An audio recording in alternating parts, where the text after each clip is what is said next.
Io credo che il fondo si stia toccando in questi mesi, credo che avremo ancora dei mesi duri e che probabilmente si comincerà a vedere la luce non prima dell'inizio del prossimo anno. Ripartire dalle industrie, dalla green economy e soprattutto da un chiaro confronto tra le banche, la politica e il nord produttivo. Su queste basi si è aperto l'Assemblea Generale di Confindustria a Padova, dove è arrivata anche Emma Marcegaglia. Il presidente però ha detto che ancora è difficile stabilire una data certa per la ripresa economica. Io credo che sia veramente difficile dire quando tornerà la ripresa.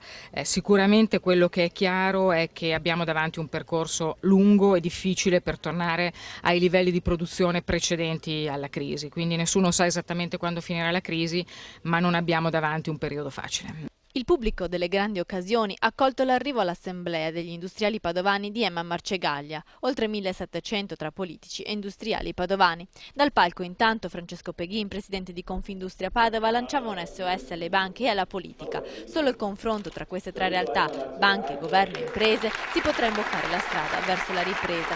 Il Veneto sta reagendo alla crisi, ha detto Peghin, nonostante il primo trimestre dell'anno la produzione delle imprese abbia segnato un calo del 22%, ma se mancano risorse e riforme economiche, questa regione è lasciata sola.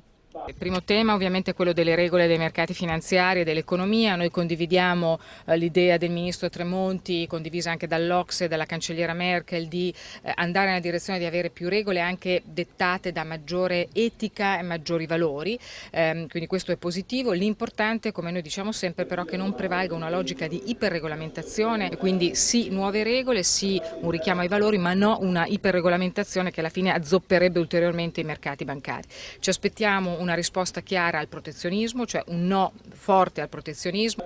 La Marcegaglia nel suo intervento ha parlato chiaro, ci vorrà ancora molto tempo per dimenticare la crisi. Bisogna partire da punti ben precisi come la moratoria sulle regole del credito di Basilea 2 che strozza le imprese. Per evitare l'asfissia finanziaria delle nostre aziende, ha detto la Presidente nazionale di Confindustria, in linea con Peghin devono terminare le contrapposizioni tra imprese e banche. Puntare sull'innovazione, sull'economia verde, all'insegna delle energie rinnovabili. Solo nella provincia di Padova ci sono ben 320 realtà imprenditoriali impegnate nei settori della green economy e non smettere di puntare all'internazionalizzazione, perché negli ultimi 5 anni le esportazioni sono aumentate del 30%. Questa è la ricetta Marcegaglia.